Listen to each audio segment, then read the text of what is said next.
Back ಪಾರ್ಟನ್ನು ಈಗ ಇದಕ್ಕೆ canvass ಹಾಕಿ ಯಾವುದು ರೀತಿ ಸ್ಟಿಚ್ ಮಾಡೋದು ಅಂತ ಇವತ್ತಿನ ವಿಡಿಯೋದಾಗ ನಿಮಗೆ ಹೇಳ್ಕೊಡ್ತೀನಿ ನೋಡಿರಿ. ಈ ರೀತಿ ಕ್ಯಾನ್ವಸ್ ಯಾವ ರೀತಿ ಮಾಡೋದು ಅಂತ ಫಸ್ಟ್ ಹೇಳ್ಕೊಡ್ತೀನಿ ನೋಡಿರಿ. ಕ್ಯಾನ್ವಸ್ ನಾನೀಗ ಆಲ್ರೆಡಿ ಇದಕ್ಕೆಲ್ಲ ಮಾರ್ಕ್ ಹಾಕಿದ್ದೀನಿ. ಜಸ್ಟ್ ನಿಮ್ಗೆ ಇದಾಗಿ ಯಾವ ರೀತಿ ಎಷ್ಟು ತಗೋಬೇಕಂತ ಹೇಳ್ಕೊಡ್ತೀನಿ ನೋಡಿರಿ. ಇಲ್ಲ ನಾನು ಎಷ್ಟು ತೊಗೊಂಡಿನಿ 4.5 ಇಂಚ್ವರೆಗೂ ತೊಗೊಂಡಿನಿ, ಅಂದರೆ 4 ಕಾಲ್ವರೆಗೂ ಐತಿ. 4 ಕಾಲ್ವರೆಗೂ ಹಾಕೊಂಡ್ರೆ ಇದ್ರೊಳಗೆ ನಾನು ನಿಮ್ಮ ಕಟಿಂಗ್ ವಿಡಿಯೋ ನೋಡಿದ್ರಿ ಅಂದರೆ ಇದ್ರದ್ದು ಸ್ಟಿಚಿಂಗ್ ವಿಡಿಯೋನು ತಿಳಿತೈತಿ. ಕಟಿಂಗ್ ವಿಡಿಯೋ ನೋಡ್ಕೊಂಡು ಬರ್ರಿ, ನಿಮ್ಗೆ ಮೇಲೆ ಡಿಸ್ಕ್ರಿಪ್ಷನ್ ಬಾಕ್ಸ್ ಒಳಗೆ ಮತ್ತು ಟ್ಯಾಗ್ ಮಾಡಿರ್ತೀನಿ, ನೋಡ್ಕೊಂಡು ಇದನ್ನು ನೋಡ್ಕೊಂಡು ತಿಳಿತೈತಿ ನೋಡಿರಿ. ಫಸ್ಟ್ ನಾನು 4 ಇಂಚ್ ಮಾಡಿದ್ದೆ ನಾನು, ಬಟ್ ಇಲ್ಲಿ ನಮಗೆ ನೆಕ್ ಎಷ್ಟು ರೆಡಿ ಬೇಕಲ್ಲ ಅಷ್ಟನ್ನೇ ಇಟ್ಕೋಬೇಕು. ಕ್ಯಾನ್ವಾಸ್ ಒಳಗೂ ನೆಕ್ ಎಷ್ಟು ರೆಡಿ ಬೇಕಾಗುತ್ತಲ್ಲ ಅಷ್ಟನ್ನೇ ಇಟ್ಕೋಬೇಕು. ಇದ್ರದ್ದು ಫಿನಿಶಿಂಗ್ ಭಾಳ ನೀಟಾಗಿ ಬರ್ತೈತಿ. ಅದಕ್ಕೆ ಟ್ರೈ ಮಾಡಿ ನೋಡಿ. 4 ಇಂಚನ್ನು ಎಕ್ಸ್ಟ್ರಾ ಇಟ್ಕೊಂಡು ನಾನು ಈ ರೀತಿ. ನೆಕ್ಸ್ಟ್ ಡೀಪ್ 3.5 ಇಂಚ್ ಇಟ್ಕೊಂಡಿನಿ, 3.5 ಇಂಚ್ ಡೀಪ್ ಇಟ್ಕೊಂಡಿನಿ. ಈ ರೀತಿಯಾಗಿ ಒಂದು ಬೋಟ್ ಶೇಪ್ ಇಟ್ಕೊಂಡಿನಿ. ನೆಕ್ಸ್ಟ್ ಇಲ್ಲಿಂದ ಇಲ್ಲಿ ನಮ್ಗೆ ಏನು ಮಾಡ್ತೀನಿ, ಒಂದು ಅರ್ಧ ಇಂಚ್ ಇಲ್ಲಿಂದ ಇಲ್ಲಿಗೆ ಅರ್ಧ ಇಂಚಿನಷ್ಟು ಬಟ್ಟೆ ಬಿಟ್ಟು ಒಳ್ಳೆ ಇಲ್ಲಿಂದ ಇಲ್ಲಿಗೆ 4.5 ಇಂಚ್ ತೊಗೊಂಡಿನಿ. 4.5 ಇಂಚ್ ತೊಗೊಂಡಿನಿ. ನೆಕ್ಸ್ಟ್ 4.5 ಇಂಚ್ ತೊಗೊಂಡಿನಲ್ರಿ, ಅದಕ್ಕೆ ಸೆಂಟ್ರಲ್ ಪಾಯಿಂಟ್ ತೊಗೊಂಡು ಸೆಂಟ್ರಲ್ ಪಾಯಿಂಟ್ ಇಂದ 1.25 ಇಂಚ್ ಏನೈತಲ್ಲ ಇದು 1.25 ಇಂಚ್ ಇರಬೇಕು. ಅವರು ಇದೇ ರೀತಿ ಡಿಸೈನ್ ಕಸ್ಟಮೈಸ್ ಮಾಡ್ಯಾರ. ಅದಕ್ಕೆ ಇದನ್ನು ಹೊಲಿಕತ್ತೀನಿ. ಅದು ಕ್ಯಾನ್ವಾಸ್ ಹಾಕಿ ಹೊಲಿಬೇಕು ಅನ್ನೋದು. ಬಟ್ಟೆ ಭಾಳ ಸ್ಮೂತ್ ಇರೋದ್ರಿಂದ ಕ್ಯಾನ್ವಾಸ್ ಯೂಸ್ ಮಾಡಕತ್ತೀನಿ. ಅಂದರೆ ಬಟ್ಟೆ ಸ್ಮೂತ್ ಐತಿ, ಬಟ್ಟೆ ಮತ್ತು ಡಿಸೈನು ನೀಟಾಗಿ ಬರ್ತೈತಿ. ಇದೇನು 1.25 ಇಂಚಿಗೆ ಹಾಕೊಂಡಲ್ಲ ಈ ರೀತಿ ಒಂದು ಶೇಪನ್ನು ಹಾಕ್ಕೊಂಡ್ಬಿಡ್ಬೇಕು. ಈಗ ಇಲ್ಲಿಂದ ನಾವೇನು ಮಾಡಬೇಕು, ಒಂದು ಅರ್ಧ ಇಂಚಿನಷ್ಟೇ ಬಟ್ಟೆಯನ್ನು ಬಿಟ್ಟು ಕಟಿಂಗ್ ಮಾಡಿಬಿಡ್ಬೇಕು ನೋಡಿರಿ. ಕಟಿಂಗ್ ಮಾಡ್ಬೇಕಾದ್ರೆ ನೋಡಿರಿ ಇಲ್ಲಿಂದ ಮಾಡ್ಬೋದು ಡೈರೆಕ್ಟ್. ಇಲ್ಲಿಷ್ಟು ಅರ್ಧ ಇಂಚನ್ನು ಈ ರೀತಿ ಕಟ್ ಮಾಡ್ಕೊಂಡು ನೋಡಿ. ಫಸ್ಟ್ ನಾನು ಔಟ್ಲೈನ್ ಕಟ್ ಮಾಡಿ ಇಡ್ತೀನಿ ಈ ರೀತಿ. ಒಂದು ಅರ್ಧ ಇಂಚಿನಷ್ಟೇ ಬಿಟ್ಟು ಸಾಕಾಗ್ತೈತ್ರಿ. ಈಗ ನಮ್ಮ ಡಿಸೈನ್ ಪಾರ್ಟನ್ನು ಕಟ್ ಮಾಡ್ಕೊತೀನಿ ನೋಡಿರಿ.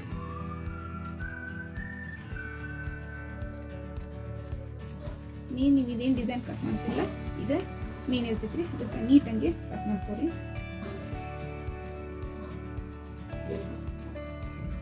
ನೋಡಿ ಈ ರೀತಿ ಕಟ್ ಮಾಡಿ ನೋಡಿ. ಈ ರೀತಿ ಇದು ಮೇಲೆ ಅರ್ಧ ಇಂಚ್ ಎಕ್ಸ್ಟ್ರಾ ಇರಬೇಕಂದ್ರೆ ನಿಮಗೆ ಈಗ ಅದ್ರದ್ದು ಏನು ಯೂಸ್ ಆಗುತ್ತೆ ಅನ್ನೋದು ಹೇಳ್ತೀನಿ ಅಂತ. ಈ ರೀತಿಯಾಗಿ ರೆಡಿ ಆಗಬೇಕು ಬ್ಲೌಸಿಂದು ಡಿಸೈನ್. ಅದನ್ನು ಈಗ ನಾನು ಲೈನಿಂಗ್ ಪೀಸಿಗೆ ಅಟ್ಯಾಚ್ ಮಾಡ್ಕೊಂಡು ಬರ್ತೀನಿ ರೀ ನೋಡಿ. ಈ ರೀತಿ ಪೇಸ್ಟಿಂಗ್ ಮಾಡಿಕೊಂಡು ನಾನು ಮತ್ತು ಸೈಡ್ ಈ ರೀತಿ ಫೋಲ್ಡ್ ಮಾಡ್ಕೊತ ಸ್ಟಿಚ್ ಮಾಡಿ ಇಟ್ಕೊಂಡಿನಿ. ಈಗ ಇದಕ್ಕೆ ನಾನು ಕ್ಯಾನ್ವಾಸ್ ಹಾಕಿ ಪೈಪಿಂಗನ್ನು ಯಾವ ರೀತಿ ಕೊಡಬೇಕು, ಇನ್ವಿಸಿಬಲ್ ಪೈಪಿಂಗ್ ಅಂತ ಹೇಳ್ಕೊಡ್ತೀನಿ. ಜಸ್ಟ್ ಇದೇನೈತೆ ನಮ್ಮದು ಮಾರ್ಕ್, ಡಿಸೈನ್ದು ಮಾರ್ಕ್. ಜಸ್ಟ್ ಅದನ್ನು ಬ್ಯಾಕ್ ಸೈಡ್, ಇದು ಕ್ಯಾನ್ವಾಸ್ ಸೈಡ್ ಐತಲ್ಲ ಅದ್ರ ಬ್ಯಾಕ್ ಸೈಡಿಂದ ಈ ರೀತಿ ಮಾರ್ಕ್ ಹಾಕೋಬೇಕು.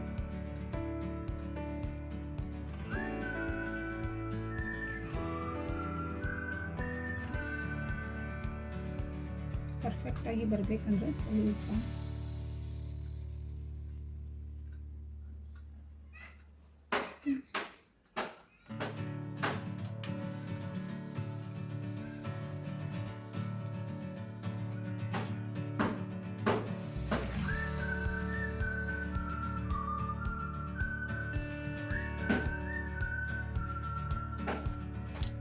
ಈ ರೀತಿ ಇಟ್ಕೊಂಡು ಇಲ್ಲಿಂದ ನಮ್ಮ ಮತ್ತೊಂದು 4 ಇಂಚ್ವರೆಗೂ ಈ ರೀತಿ ಮಾರ್ಕ್ ಮಾಡ್ಕೋಬೋದು.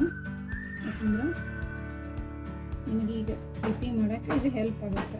ಎಷ್ಟೊಂದು 4 ಇಂಚಿನಷ್ಟೇ 4 ಇಂಚ್ ಏನು ಪೈಪಿಂಗ್ ಬಟ್ಟೆನ ಕಟ್ ಮಾಡ್ಕೊಂಡಿರ್ತಿರಲ್ಲ ಇನ್ವಿಸಿಬಲ್ ಪೈಪಿಂಗನ್ನು ಅದನ್ನಷ್ಟೇ ಚಪ್ಪಬೇಕಾಗ್ತೈತಿ ತಿಳಿತಿದ್ದೀನಿ ನೋಡಿರಿ.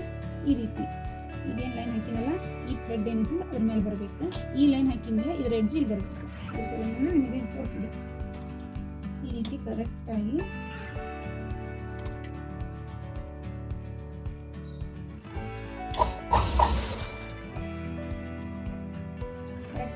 ನಾನು ಮಾರ್ಕ್ ಹಾಕಿದ್ಮೇಲೆ ಬರಬೇಕು.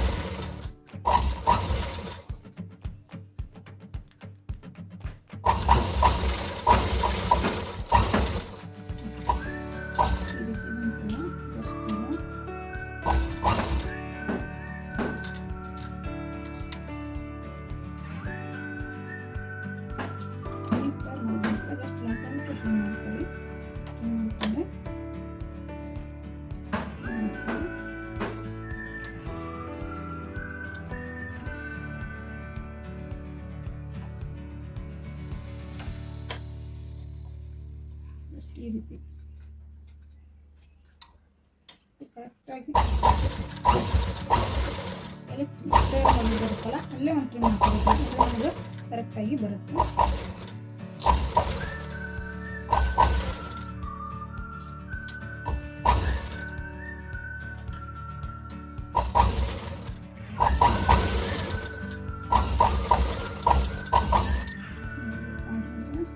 ಮಿಡಲ್ ಸಿಡಿಸಿ ಟರ್ನ್ ಮಾಡಬೇಕು.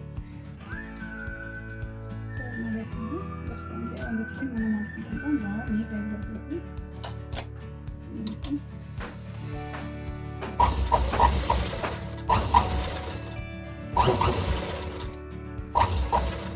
ಇಲ್ಲೇನು ಕಾರ್ನರ್ಸ್ ಇಲ್ಲ.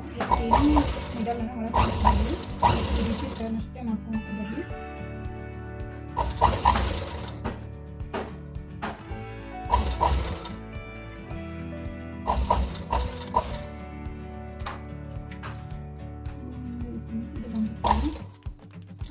ಮಿಡಲ್ ಒಳಗೆ ಹಾಕಿ ಟರ್ನ್ ಮಾಡ್ತೀವಿ.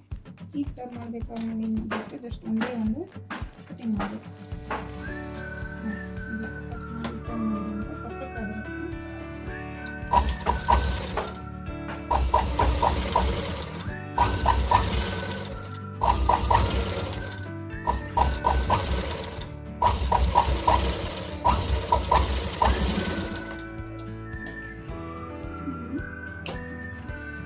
ಈ ರೀತಿ ಈಗ ಇದನ್ನು ಮೇನ್ ಫ್ಯಾಬ್ರಿಕ್ಗೆ ಯಾವ ರೀತಿ ಅಟ್ಯಾಚ್ ಮಾಡೋದು ಅಂತ ಹೇಳ್ತೀನಿ ನೋಡಿ. ನಾನು ಲೈನಿಂಗನ್ನು ಅಟ್ಯಾಚ್ ಮಾಡ್ಕೊಂಡಿನಿ. ಜಸ್ಟ್ ಈ ರೀತಿ ಇದ್ರದ್ದು ಸೆಂಟ್ರ್ ಪಾಯಿಂಟಿಗೆ ಒಂದು ಮಾರ್ಕ್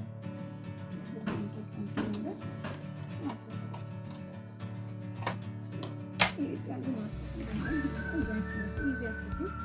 ಈ ರೀತಿ ನೋಡಿರಿ ಇದೇನೈತೆ ನೋಡ್ರಿ ಕೆಳಗಡೆ ಹೋಗಿ ನಾವು ಇಸ್ತೀವಿ ಸೆಂಟ್ರಾಗಿ ಕರೆಕ್ಟಾಗಿ ಒಂದು ಮಾರ್ಕನ್ನು ಈ ರೀತಿ ಕರೆಕ್ಟಾಗಿ ಒಂದು ಮಾರ್ಕನ್ನು ತಗೋಬೇಕು. ನೋಡಿ ಒಂದು ಯೂಸ್ ಮಾಡಲಿಲ್ಲ. ಸರ್ಕಾರಿ ಚಾನ್ಸಸ್ ಇರ್ತೈತಿ. ಈ ರೀತಿ ಒಂದೆರಡು ಗುಂಪಿನ ಯೂಸ್ ಮಾಡಿದ್ದಂದ್ರೆ ನಿಮಗೆ ಯಾವುದೇ ರೀತಿ ಸರ್ವಂಗ ಇಲ್ಲಿ ನಮಗೆ ಕಟ್ಟಿ ಕೊಡ್ತೈತಿ.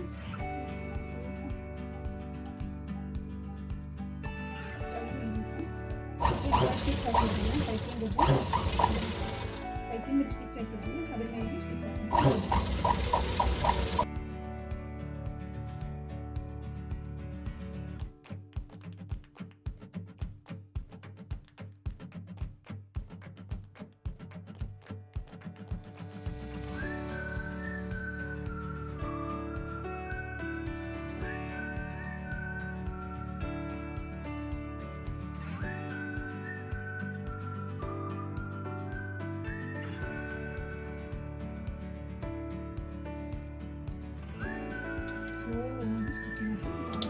ಅಂದರೆ ಫಿನಿಶಿಂಗ್ ಆಗೋದು ನೀಟ್ ಆಗುತ್ತೆ. ಯಾವಾಗಲೂ ನೆಕ್ ಡಿಸೈನ್ ರೆಡಿ ಮಾಡಬೇಕಾಗಲ್ಲ.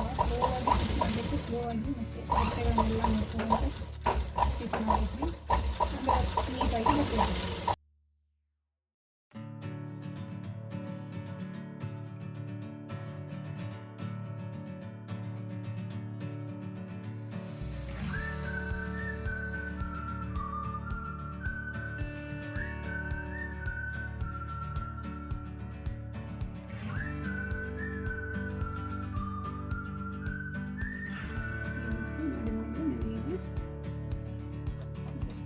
ಏನು ಸ್ಟಿಚ್ ಹಾಕಿರ್ತೀವಿ ಅಲ್ಲಿಂದ 6 ಇಂಚಿನಷ್ಟು ಬಿಟ್ಟು ಬಟ್ಟೆನೆಲ್ಲ ಕಟ್ ಮಾಡಿ ತೆಗೆದು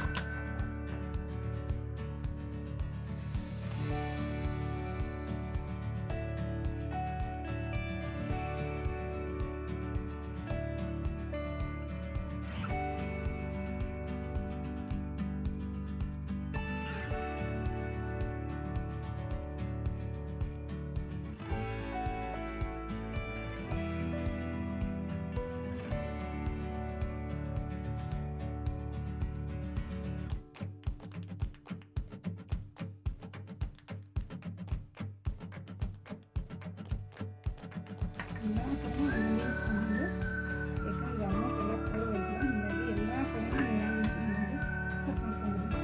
ಅಂದರೆ ಒಂದು ಸರ್ವ್ ಮಾಡಿದಾಗ ನೀಟಾಗಿ ಫಿನಿಶಿಂಗ್ ಬರ್ತದೆ.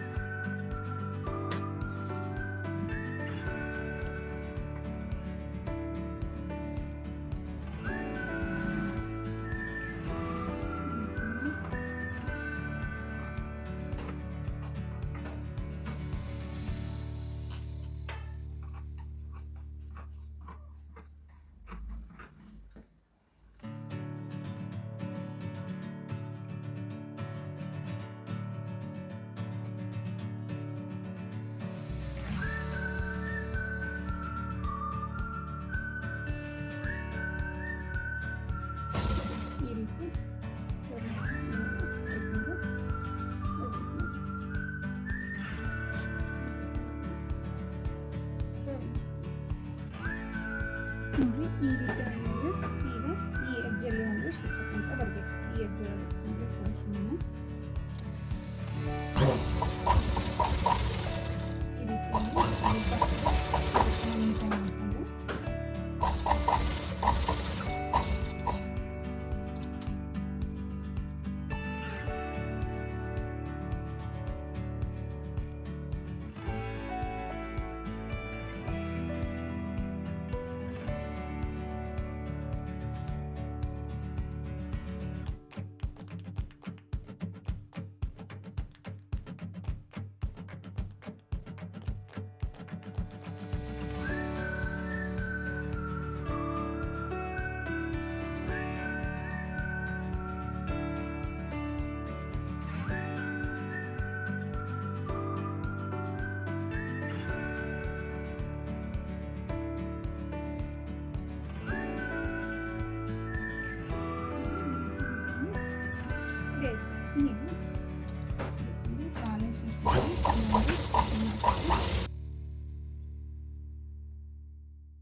ಈ ರೀತಿ ಡಿಸೈನ್ ರೆಡಿ ಆಯಿತು. ಬೋಟ್ ನೆಕ್ ಇವಾಗ ಈ ರೀತಿ ಡಿಸೈನ್ ಅವರು ಹೇಳಿದರೆ ಅದೇ ರೀತಿ ಬ್ಲೌಸ್ ಡಿಸೈನ್ ನಾನು ರೆಡಿ ಮಾಡೀನಿ.